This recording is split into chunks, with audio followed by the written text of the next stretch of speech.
The NBA Gambling Podcast on the Sports Gambling Podcast Network is brought to you by our Bracket Madness contest. We're giving away $15,000 in prizes, and it's free to enter. Go to sportsgamblingpodcast.com/bracket. Yes, sir. We are back with another edition of the NBA Gambling Podcast on the Sports Gambling Podcast Network. Know me, know the voice of the guys, me, really real villain real, Terrell Furman Jr. here at your service.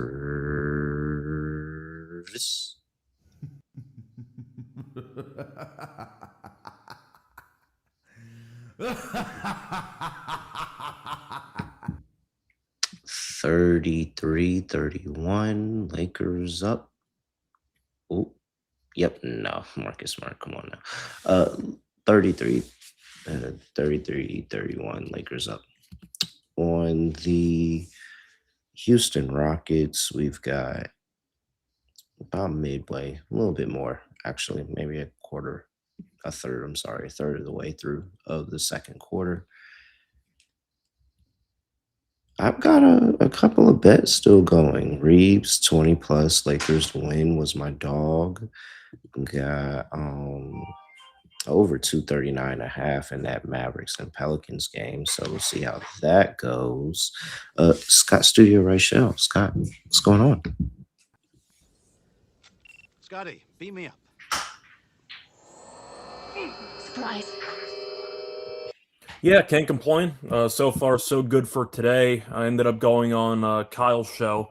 And yeah, so far good. Had Portland first half, had the Warriors. They covered. Orlando did not get there, but had Boston team total over. Lakers and Spurs are currently pending. And Giddy triple-double at plus 230. So yeah, overall, good day so far. We'll see if it continues, but can't complain. Yeah. Shout out to Josh Giddey triple double. I think Lonte was mentioning that yesterday as well. Whoa, that was don't know where that came from. However, we got a good amount of games going on that we got to talk about here. So let's get to it.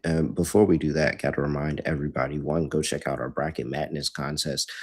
$5,000 in prizes we are giving away. Go to sportsgamblingpodcast.com/bracket. That is sportsgamblingpodcast.com/bracket. And we got our Survivor contest, $25,000 in Survivor for the March Madness tournament. sportsgamblingpodcast.com/survivor. Go to sportsgamblingpodcast.com/survivor. Hop in there. And if you're new to Splash, you can use that promo code SGPN50. Get up to $50 in bonus pick'em entries. All right, Scott, first one up on the slate. Detroit on the road, laying 12.5 against the Washington Wizards. 230.5 is the total in that one. So Wizards are on a back-to-back, so I mean, does it really matter? no, but I'm saying the injury reports might be a little bit late to get posted for Washington. Bub got ejected earlier. I wasn't following that game at all. Yeah, he did get ejected earlier. And Trae Young left the game at some point. Did he come back? I don't remember that part.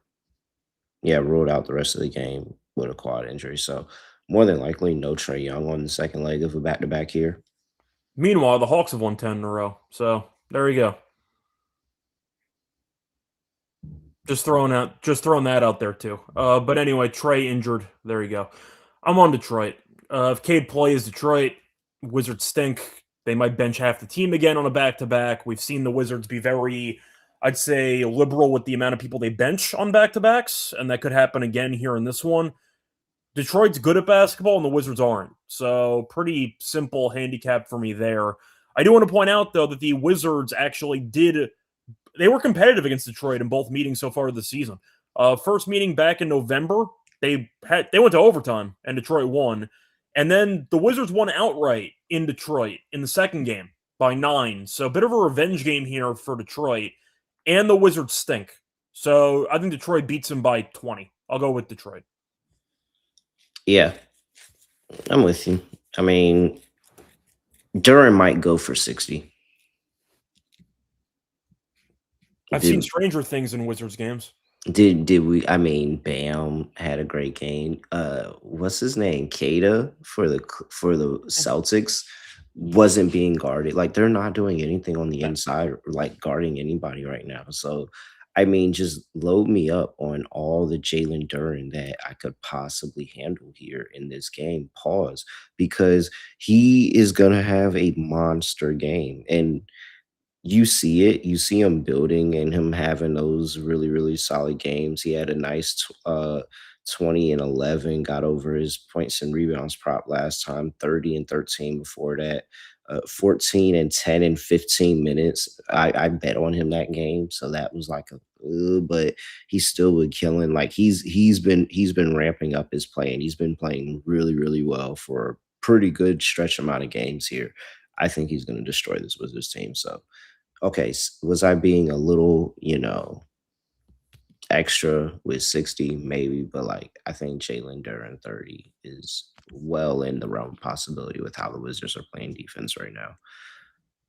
I have to actually see if they move the line because I had 12.5 written down, but I see 18 now. Oh, now I see 15.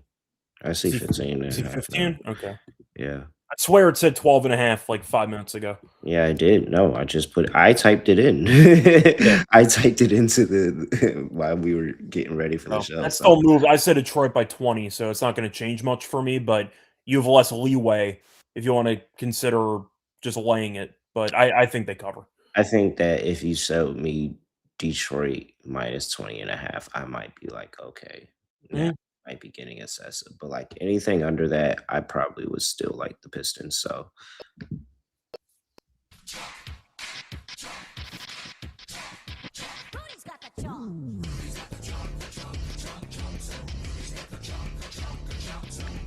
hey Scott, I was here one time and I almost played the whole song by the time the show was over.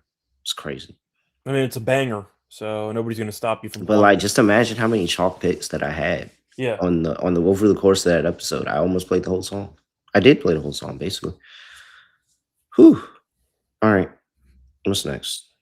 OKC on the road going to play the Orlando Magic. OKC's laying 9. 222 and a half is the total. So we've got Orlando on the second leg of a back-to-back after losing to the Hawks, who, like you said, Scott, won 10 in a row, playing very good ball. Very, very good ball. Shout out to Nikhil Alexander-Walker. What do you have, 41 tonight? So just pencil Shea in for like 40. He's clearly gonna try to go for 40 in this game. He literally just watched his cousin do that. Yeah, I mean, the cousin angle would result in SGA having a monster game anyway, but I think Anthony Black's injury is a big deal for Orlando's backcourt. Orlando was in great form. Then they got smacked by the Hawks tonight. Believe it or not, the Hawks are in even better form. That whole division's been going crazy lately. But Atlanta's very good, and we've seen OKC struggle to cover. They win all these games, but they don't win by margin, which is kind of the scary part here. Thunder 1 to 10 has been such a wagon at plus money for the last couple of weeks, but it is a really bad spot for Orlando having to play a back-to-back with travel. And on top of that, you have the best team in the league coming into town. And I know for a fact, since Black is injured, you got no chance of guarding SGA. SGA might just completely destroy you in this entire situation. So, yeah, the Thunder have quietly won 8 in a row. They've won 11 of their last 12. Once again, not many of those wins were by margin. I think this one will be, actually. So I'm going with the Thunder minus the 9.5. I think they win this game convincingly. Do you have any?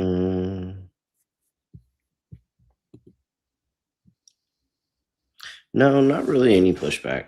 I think that they are going to have an issue trying to figure out some type of matchup to kind of slow down Chet Holmgren and put a reasonable body on Chet Holmgren here and not allow him to have a pretty solid game here. I think OKC defensively Just a really bad matchup for Orlando. I think this is just Orlando punching above their weight class. That's kind of Honestly, how I feel. it seems like whatever punch Orlando is going to have in this game, OKC's got a pretty reasonable counterpunch, and then it always ends with more than likely SGA probably having a really big game here. Much to how tonight we saw that with Nikhil Alexander-Walker. I guess the good thing going in Orlando's favor, 6-4 ATS on the second leg of a back-to-back. But I'm with you. I think it's OKC's night. I just don't think this isn't the team that Orlando should be trying to play against. And if it wasn't last night, it was going to be tonight that this win streak was going to be over. So, or if it wasn't tonight, it was going to be tomorrow night. Whatever, depends when you're listening to this. But yeah, wow, that's pretty chalk too. OKC laying 9.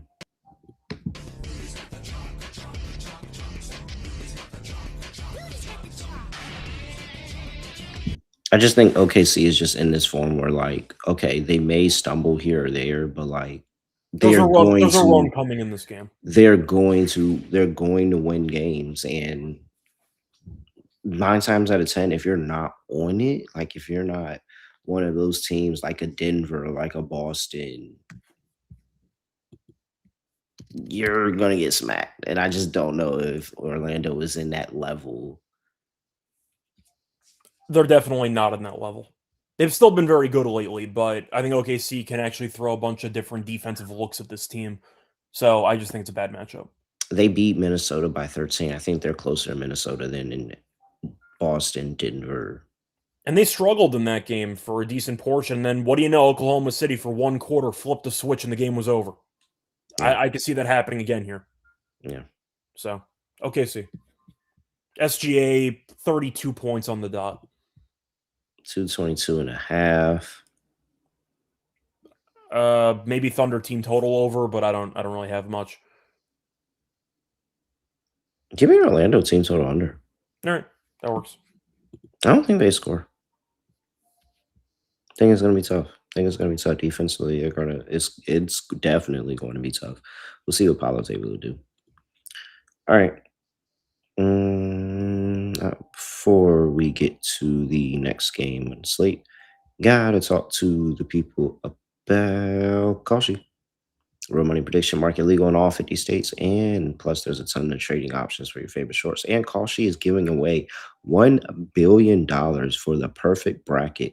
No purchase necessary to enter. Official rules apply. See Kalshi.com/$1 billion bracket for more information. And also, new Kalshi customers get $20 when they use that promo code SGPN. That is Kalshi, KALSHI, promo code SGPN. Is the perfect bracket even an achievable thing? No, it's never happened. I remember Buffett had a $1 billion bracket challenge. That was like a decade ago, and nobody did it.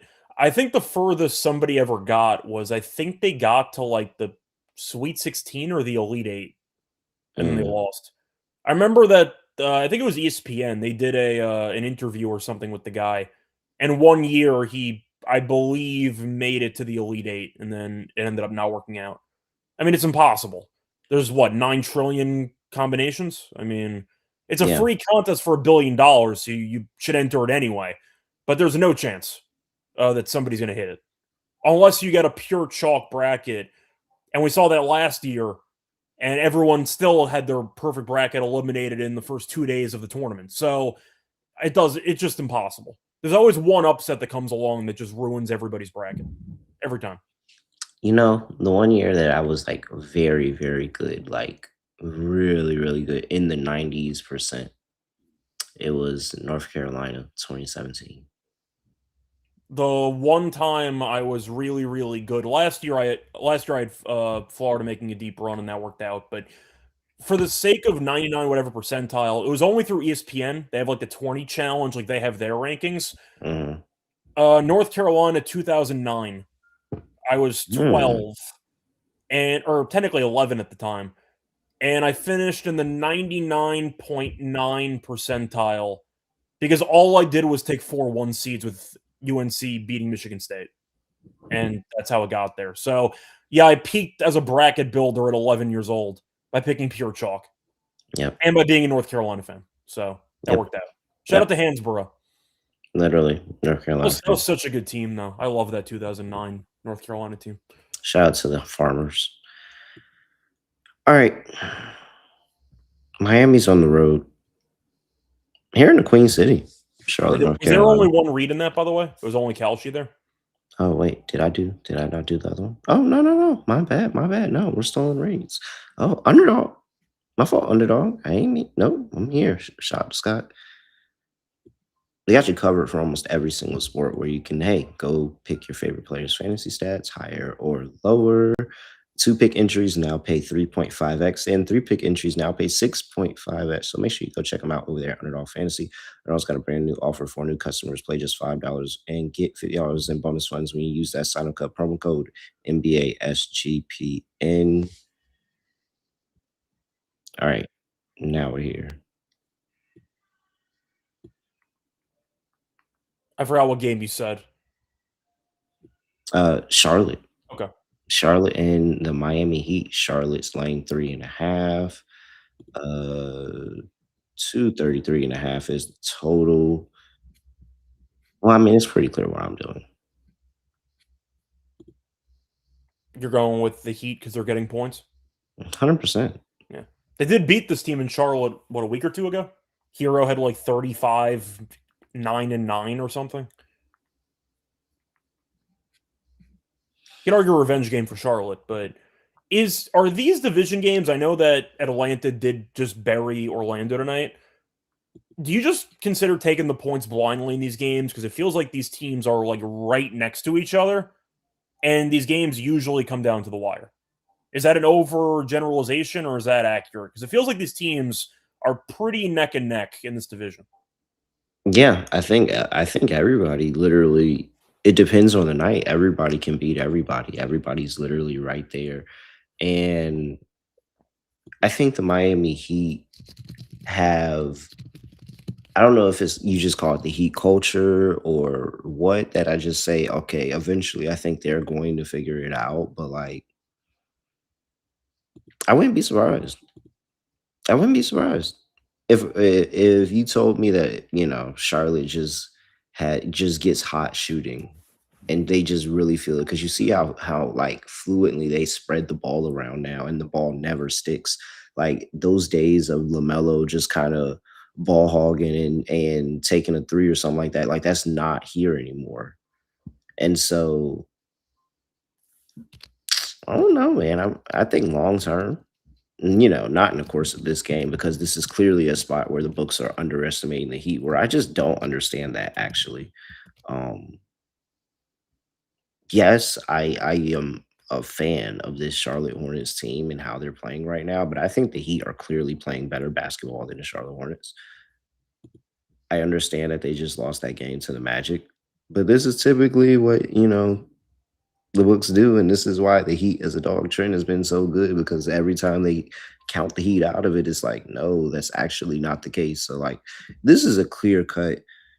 The Heat are about to go in here. They're going to do the exact same thing that they did last time, which is they're going to push the pace. They're going to find a way to continue to put the ball in the basket and score, put pressure on the inside of this interior of this Charlotte defense, and really, really challenge them to say, hey, we don't think you have a legit big that can stop us inside of the paint.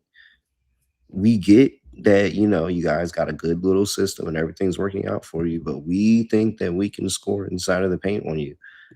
And then they just got to find a way to play a Charlotte defense, which, I mean, that's a struggle, but it's Heat plus 3.5. Like, it's clear cut Heat plus 3.5 in this spot.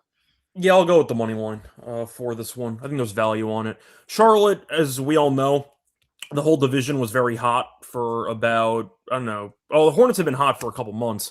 Then they lost to Miami, lost to Phoenix. They should have lost to Portland. They trailed for the majority of that game. Shout out to Charlotte for getting through. Yeah, they got through. They didn't cover, but they did end up getting through. But either way, point is Charlotte was trailing for a decent portion of that game. Beat Sacramento by 8. Congrats. I mean, Sacramento stinks. And they played the Spurs and got buried. So Charlotte for the last week or so, have really just not been playing that well.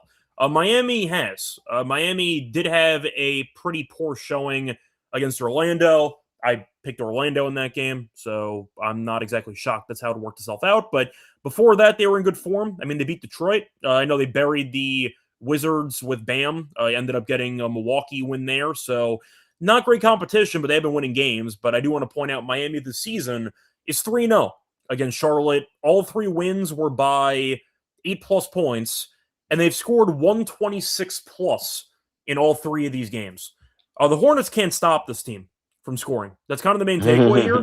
The Heat just run into a bunch of points every time they play. Now, I want to point out Bam is questionable for this game, so you might see a potential Ware performance for the ages if you end up seeing Bam sit in this game. But the fact is, I think Ware's a good enough backup center to fill in if Bam misses the game. And if Bam ends up playing, I like their depth. I think the Heat are right now the better team. So I'll go with the Heat money line. I think it's a good price. Yep. Heat plus 3.5. Heat plus 156 on the money line. Over 233.5. I like the pace. I think that see a lot of scoring here. I know that Charlotte defense has been better than what they were in the beginning part of the season, but I think pace rules all here. Scott, good. Yeah, I thought that was just the last point we're going to make. Indiana on the road going to play my New York Knicks. Knicks are laying 16.5. I've seen 17.5. I feel like I wrote down 17 now. Yep. 225.5 is the total in that one. I mean, do the records matter? Because the Pacers only try against this team. Yeah, and I mean, we just saw this. We literally just saw this, and lo and behold, they did cover. Lost, but did cover. We got Michael Potter questionable for the game. Obi Toppin is a questionable for the game. Ben Shepherd is a questionable for the game. Quentin Jackson questionable. TJ McConnell is questionable. Jalen Brunson is questionable. That is the big thing. If Brunson misses, I mean, you might want to just go ahead. Honestly, you might want to sprinkle on the money line regardless and just take it. Like, just take it and just say, you know what? This could be all right, they just lost, but now this team figures it out. Everybody plays. Maybe Brunson doesn't play. Cat comes out, does nothing. This Knicks team looks discombobulated. The captain's not there, and you just get this money line win that is like, you're like, what? Plus 750? Yes.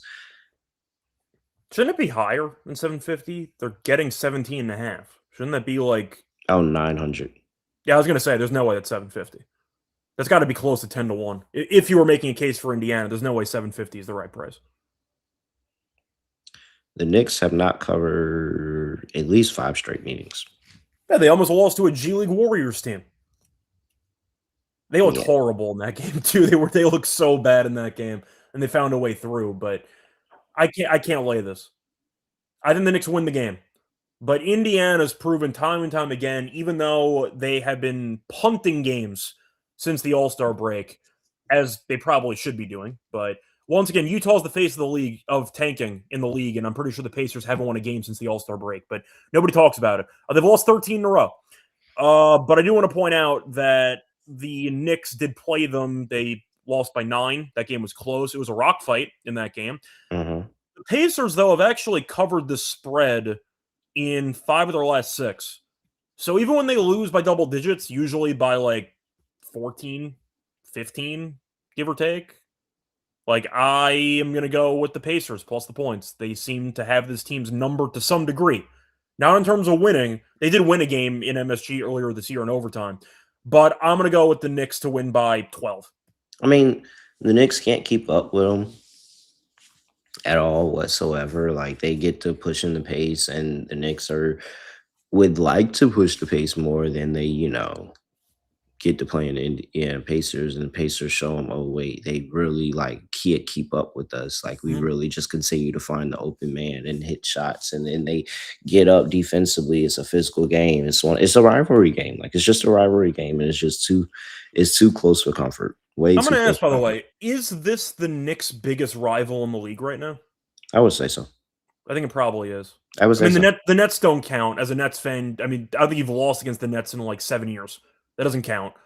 I think Claxton, no, but and when I say I would say so because a rivalry game, it doesn't matter how good or bad either one team is. One team could be on one completely side of the spectrum and be horrible, and be completely good on the other side, and they're still going to find a way to be competitive and or win that game. The Knicks have lost to the Pacers this year, Mhm. and they've almost lost to the Pacers this year, and the Pacers have 15 wins on the season. and they've lost 13 in a row. So I'm on Indiana. I agree. I think this is the biggest rivalry that the Knicks have in the league right now. The Nets geographically, but they haven't lost to the Nets in years. So yeah, I think Indiana shows up. I think the Knicks win, but there's a 0% chance I'm laying 17 now. Like 0%. Yep. Dog. 225.5. I'll take the under. It's a bit tricky because last game Cat didn't play and Hart didn't play, so Robinson just got to do whatever he wanted defensively, and he had like 20 rebounds in the game. So it's a little bit difficult to fully tell if I'm expecting a similar script to that, or since Cat's playing, I'm just picking a bit more chaos because Robinson's going to play less minutes. So it's kind of tricky from that perspective, but I think I agree. Because there's a chance the Pacers don't score, the chance that the Knicks end up having a bad offensive game because Nembhard's full court pressing Brunson to make him uncomfortable, which, as we know, is the main game plan that the Pacers like to run against Brunson. Yeah, I think I'm going to go with the under as well, but I will point out that Nembhard's questionable for this game, so we'll see if he ends up playing, but that's a big piece defensively. So I guess under, but there's no chance I'm playing it overnight. But there's no chance I'm laying 17.5 with the Knicks. Even if they win by 30, I will not regret passing on the Knicks spread. There's no value for me.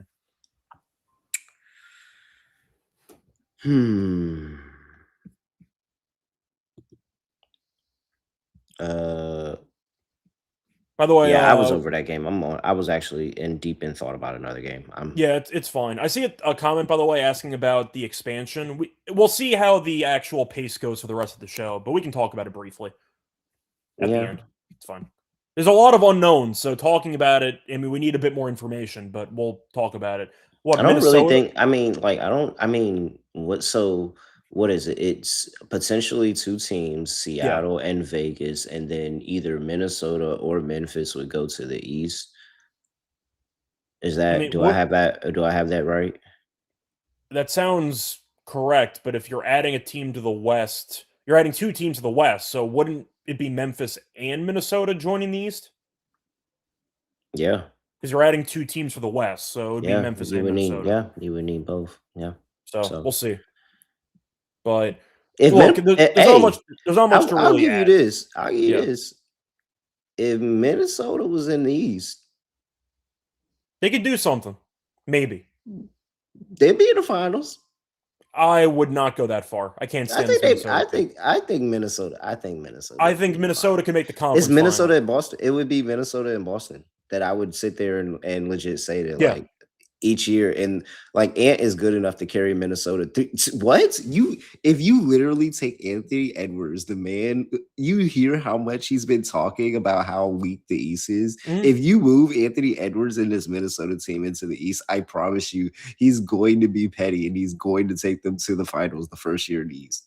I would agree about making the conference finals. I would take Boston against them. But yeah, the point is Minnesota has a better chance of coming out of the East than the West, obviously, as far as I'm concerned. What? I think Minnesota. You're a lot higher in Minnesota than I am. I don't think Minnesota's very good. No, I don't think Minnesota's all that either. But like, I think Boston's clearly better than them, and I don't think it's close. But what do they?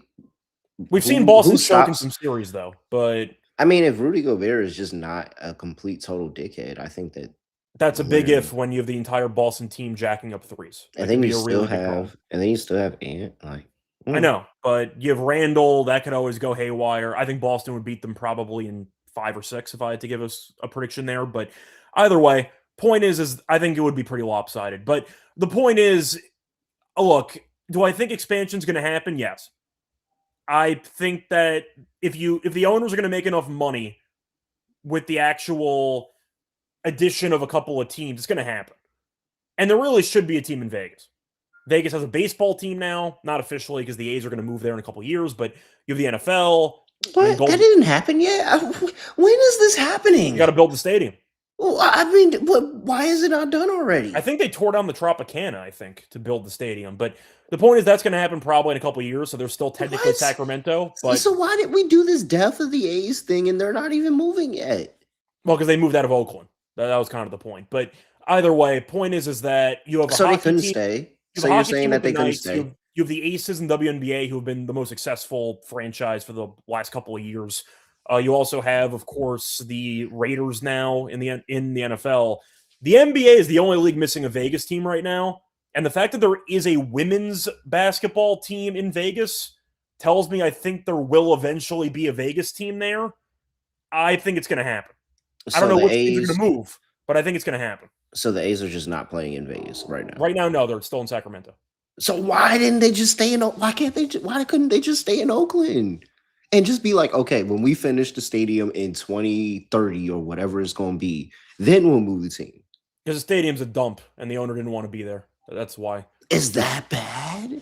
Well, the Oakland owner was that bad. That's a whole separate can of worms on what the A's owner did. But let's just say the A's owner sabotaged the entire value of the team just to move them to a different location.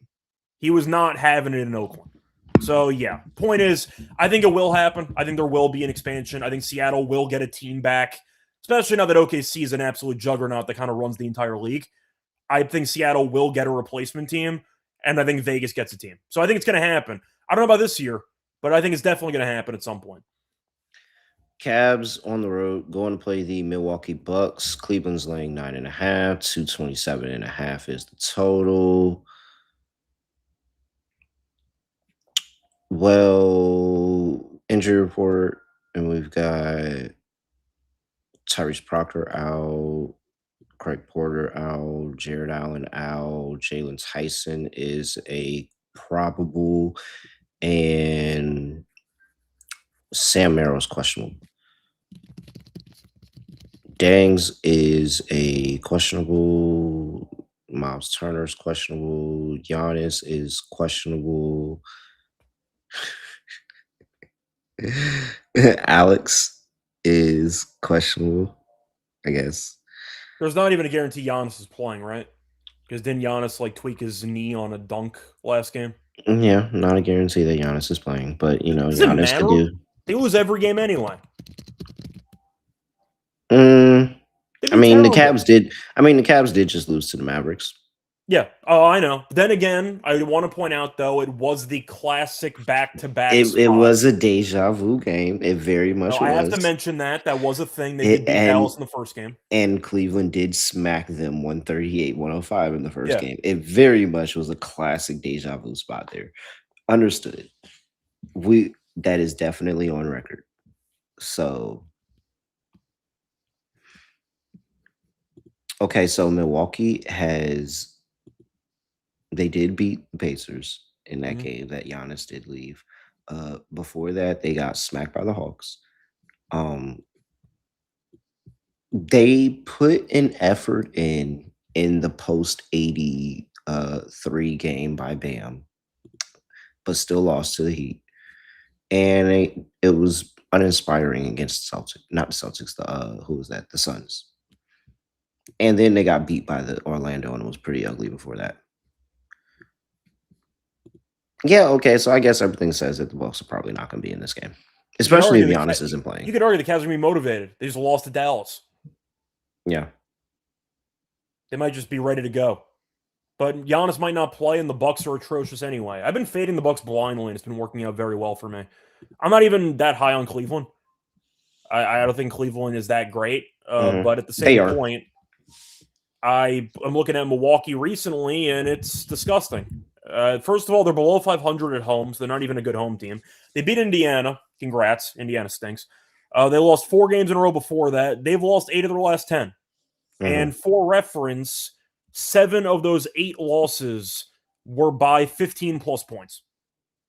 When they lose, they get absolutely curb stomped. I'm on Cleveland here. I think Cleveland wins by 15. And if Giannis doesn't play, they could lose this game by 25.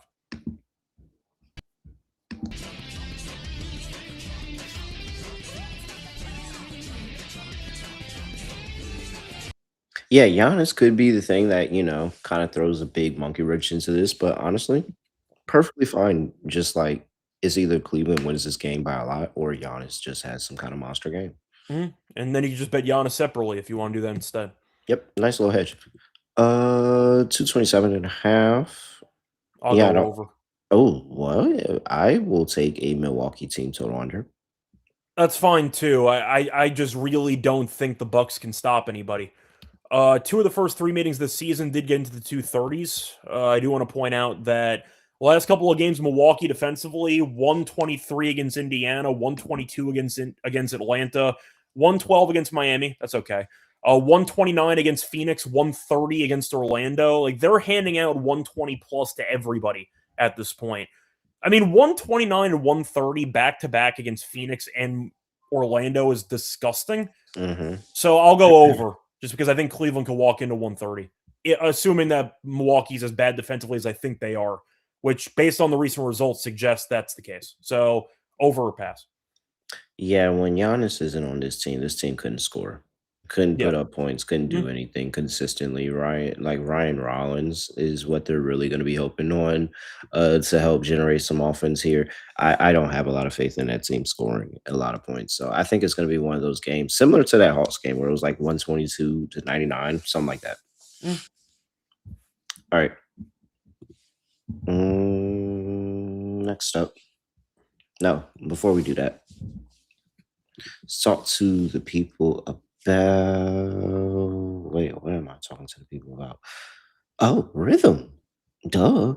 The official data tool for dominating the madness of college hoops, where you can go and you can generate your bracket over there at Rhythm. By the way, last year, a Rhythm user went 25-2 in his bracket thanks to Rhythm's model. Looking to go premium? Use that promo code SGPN25 when you download the Rhythm app for 25% off your first month. Download Rhythm and use promo code SGPN25. We're also brought to you by Novig, America's #1 sports prediction market. You know you're getting the best prices on the market with Novig. Download the Novig app and get $50 when you spend $5 when you use our promo code SGPN. Get in on the action with promo code SGPN. And also lock in with Merch Madness, 15% off everything in our merch store. Use that promo code March and lock in and get something over there in that merch store, sg.pn/store. Phoenix on the road going to play the Minnesota Timberwolves. Timberwolves laying 4.5. 221.5 is the total. Minnesota never covers any spreads. And Phoenix is on the second leg of a back-to-back. That's the tricky part. They gave Boston a game. They should have won. They fell apart down the stretch. Booker had like 40. Yeah, it was 40. Ended up being 40. Yeah. Jaylen Brown had his own 40, by the way. Jason Tatum had another 20 on a not good shooting percentage, but nobody really cares about that.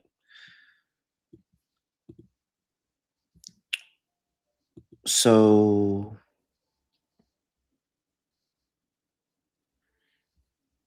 I mean, yeah. So I mean, I was just talking up Minnesota playing, teams in the East and being able to compete.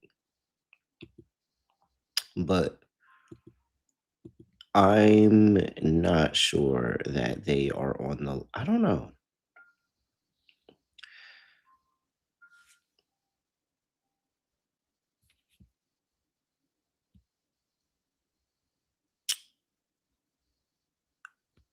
Well, the big thing is probably the injury report. Nas Reed is questionable. Anthony Edwards is out. So we're going to start there. I already don't trust the Timberwolves without Anthony Edwards. However, I do think that this is a game that Julius Randle can like show up and have a really good game. But with all that being said, having to legit like trust the Minnesota Timberwolves to get this done, I don't think I could ever get there. I want to quickly look at the minute distribution from the Suns tonight because that game was close. I actually wonder if Booker just played an absurd amount of minutes. Played 37. Okay, not terrible. Green played 33. That was basically it. So not a ton of like crazy minutes that happened for the Suns rotation, but I think Minnesota's in a great spot to win this game, but I want to check the injury report though because 3 feels very low to me. I know that I just roasted Minnesota, and I will refuse to back him ATS. Yeah, Ant's not playing in this game. That's why. That's what I said. Yeah. So I'm curious if I actually trust Randall or anybody else to do anything. No, I think Randall actually can have a really that's the only thing that concerns me with like maybe this could be some weird spot where we're flocking to play Phoenix because Ant's not playing and they randomly do get up and have a really good game because I think Randall could have a really solid game in this one. Like just on the inside, I just don't think that I think he provides a mismatch nightmare for this defense. However, it also takes like believing in Minnesota to get anything done without Ant, and I'm just sorry. Like, I don't trust Minnesota. I like Phoenix way better. Booker's playing out of his mind right now. Like, yeah, I want to see if he plays in this game because we know Booker came back from injury a couple weeks ago. Phoenix has been a little bit, I'd say, reluctant to play him consistently on back-to-backs. So we'll see if he ends up playing in this game. I'm on Phoenix. I think at the end of the day, I've made enough money blindly fading Minnesota ATS that I can afford to be wrong once. I've been fading them for the last like 2 weeks straight, and they have not covered in basically 2 weeks. Or it feels that way. It feels like they haven't covered in a year. Like that's how bad they've been ATS. I'll go with Phoenix here. If I'm wrong, it is what it is. But Minnesota blind fading has been very profitable so far this season. I'll back it one more time. pretty sure these next 2 games are gonna go by really fast. Denver Nuggets are on the road. I'm sorry, at home. Denver Nuggets are at home playing the Philadelphia 76ers. They're laying 15.5. 232.5 is the total. Let's see. Injury report. Where's this game again? Denver? Yeah, so Embiid's not playing. the quick jab at Embiid. He's officially ruled out already. Yeah, Maxi, Oubre, Embiid all been out. Jabari Walker's out. Dalen Terry is questionable. And then Peyton Watson is out for Denver. So, like, I mean, yes, this is where it gets hard because, like, yes, we have known Denver to, like, not show up in these spots, laying these amount of points at home. And we've actually seen them like lose to this. No. It was Denver that got the win in that game. It was the flip the other way around. It was the flip the other way around. Yeah, and it was Denver that had nobody. Oh dear. Oh dear. If somebody were to tell me that they were taking 76ers because of that, I wouldn't be mad at them. But like, I'm gonna be on the Nuggets. But I will tell you how like I'm not betting this game because I do not trust Denver laying this big of a number at home because they just shown us throughout the entire season and in different points the entire season that they are just not going to take teams serious. Yeah, I'm the same way. I think Denver should win this game by 30, but there's no chance I trust them to win this game by 30. I do want to point out this is the front end of a back-to-back. They play on the road against Memphis the game after. Oh, and you don't want to lay points. Like, you don't want to lay double digits in the front leg of a back-to-back. Like, Memphis stinks, but the point is Denver, as you said, they might start sitting guys earlier because they want to keep them rested to play the second game. So I think Denver first half could be intriguing. If you think Denver just jumps them and then coasts in the second half, I could see that happening in this game. But I think it's just Joker triple-double take a nap.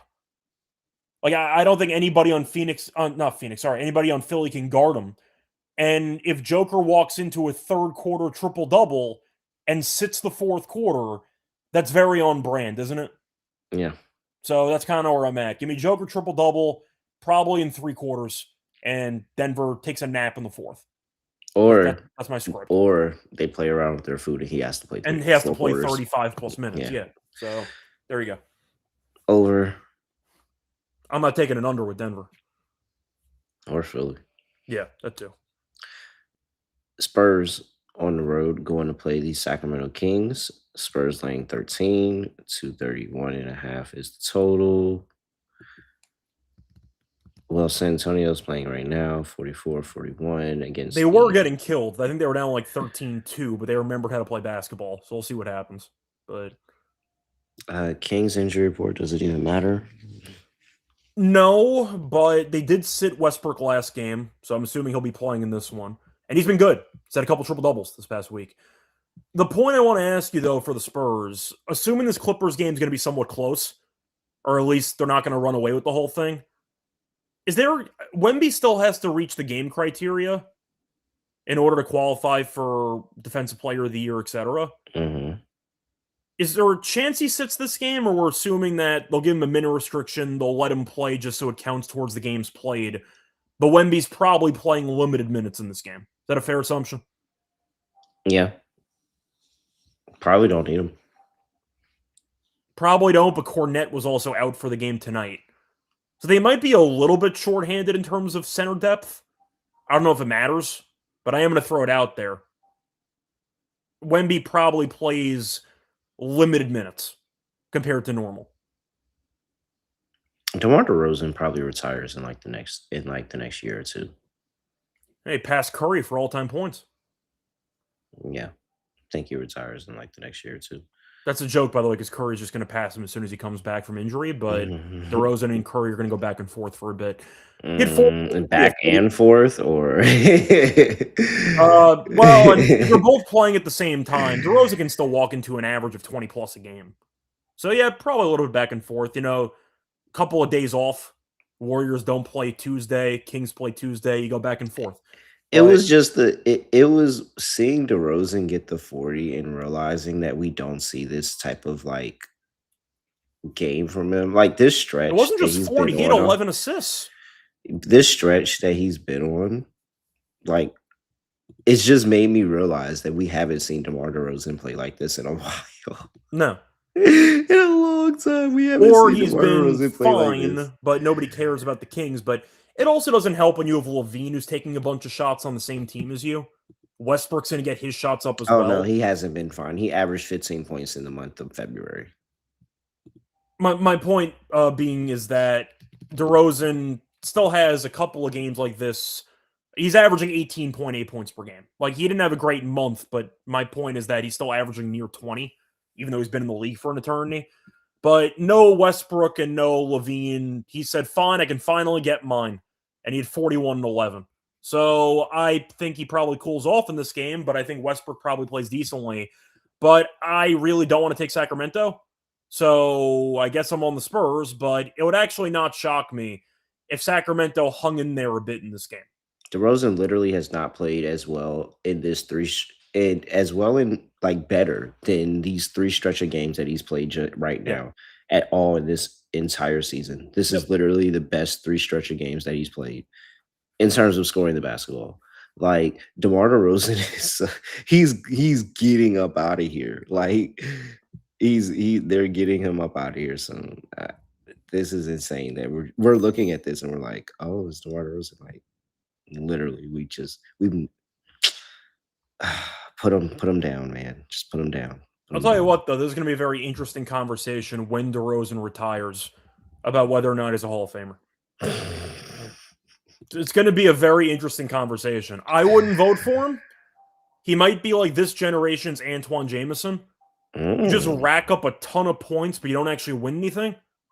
And then you just end up missing out. But once again, DeRozan and Curry are going back and forth on the all-time point list. DeRozan's up there. He scored a bunch of points. I'm assuming he's not going to get into the Hall of Fame. But people don't realize that DeRozan has that many points. Just throw it out there. I actually want to see where he ranks all-time for points. Lock dog. DeRozan's 18th all-time. He has more career points than Tim Duncan. More points than Duncan Curry and Paul Pierce and Kevin Garnett and Vince Carter. Curry, of course, is going to pass him again, but just saying, 18th all time. DeRozan's had himself a hell of a career. Anyway, sorry. Go back to your lock and dog. 18th all time, though? That's wild. You know what I'm talking about. 18th is crazy. That's like Joe Flacco passing Joe Montana in passing yards. It's up to 18.5, by the way. That's not surprised. It's going to ruin my potential lock, but that's not surprising. Is it really? Because I'm locking up Detroit minus 18 well, and a half. I wasn't going to take it anyway because you were going to take it. No, my plan was at 15 and a half, I was going to alt 19 and a half, but now I can't do that. Okay. So. Yeah, no. Detroit, 100%. They are coming off of a loss. Detroit's been so good off a loss this season. They're going to absolutely destroy this Wizards team, and Duran's going to be amazing. Load Duran up for the points, all the points, all the rebounds. Dog. Pacers. No, I'm just kidding. You're not going to. No, it's actually like a lot of dog opportunities here, honestly. And I would tell you, if you did some 3-team round robin of the Heat, Suns, and Pacers, wouldn't be mad at you at all. Mm-hmm. Give me the Heat plus 156. Okay. I think that's what I was going to do as well. So now I got to figure out what I want to do. Let me quickly see if Joker triple-double is listed, because I think that could be a pretty solid lock option if he's even available. Jokic triple-double is, it's minus 145. That's a damn shame. Hard Rock is 130, but who the hell can access Hard Rock? I don't live in Florida. I can't access that damn book. I was about to say that's literally Florida. Ask Calvin Ridley. He knows. Yeah, he does. He loves his parlays. I was gonna go Giannis, but now it's not an option. Okay. I will go with. Do I want to go Cleveland? I hate Cleveland. I hate that damn team ATS. But Milwaukee's so terrible. Like, I can really see it. Yeah, you know what? No. Screw it. I've pivoted. Give me OKC. Give me OKC minus 9.5. I think it's a bad spot for the Magic. They're on a back-to-back. We saw how bad Orlando's defense looked against Atlanta. Jalen Johnson had a triple-double. Nickeil Alexander-Walker had 40 and change. And now you have to guard the cousin, the inevitable two-time MVP cousin. Yeah, SGA might drop like 40 if he wants to in this game. But I think at the end of the day, it's just a bad matchup for Orlando. Thunder, they rotate so many great defensive wings, and with Black being injured, I think Suggs might have problems actually creating separation. Banchero, we know, can be very, very volatile with the shot selection. They played one time this season in OKC back in February. OKC won by 36. Give me the Thunder minus 9.5 as my lock for the show. For my dog, you know what? Double dog here. Give me the Heat money line with you at plus 156. I'm not mad at it. I have Jalen Duran higher 30.5 points and rebounds. Sure. Already loaded up into Underdog. Take that. Let's see here. I mean, I imagine Jokic's triple-double stuff is juiced. SGA points. He's just going to try to one-up his cousin. Is that 30.5? It's not available because the Orlando Magic. Boo. That's an option anyway. The number's 30.5, so it's classic 31-32. It's still cash, just to be clear. Let me see what else is available here. I see Giannis props on sportsbooks are listed, so maybe Giannis is going to play, but who knows? So we do have Phoenix and Denver other stuff available to us in that game. We also have Charlotte and Miami. We expect points there. Yeah. I mean, I don't know if Bam's going to play or not, but Hero killed this team last time around. Do you want to go? And I was just about to say, if Bam doesn't play, Hero's going to take all of the shots. Yeah.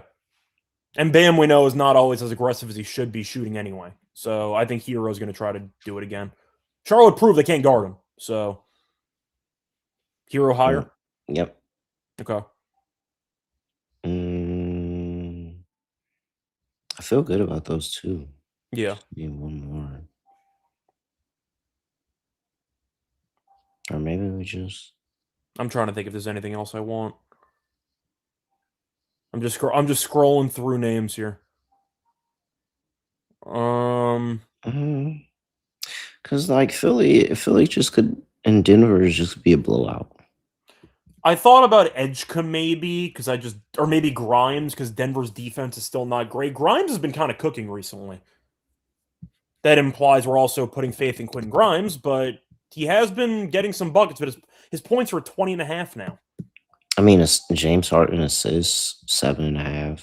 Sure. Yeah, that works. That works. We think Cleveland's going to score a bunch of points against this team anyway. Yeah. Sure. All right. Jalen Duren higher, 30.5 points and rebounds. Tyler Hero higher, 21.5 points. James Harden higher, 7.5 assists. 6.5x over there at Underdog Fantasy. Make sure you use that promo code NBA SGPN. Scott, anything else for people before we get up out of here? Not really. I'll be back again tomorrow, and then I'm off to Vegas. So Terrell and Lonte are going to hold down the fort for a couple days. Go out there, win us some money, Scott. I'll do my best. All right. He's at Rush Already. I'm at Really Real __. Make sure you give us a follow at SGPN NBA, youtube.com/NBA Gambling Podcast, and 5-star rating and review wherever you get your podcasts. Apple, Spotify, doesn't matter. With that, that's it. Nothing else to say, nothing else to do. No other way of ending podcast. Just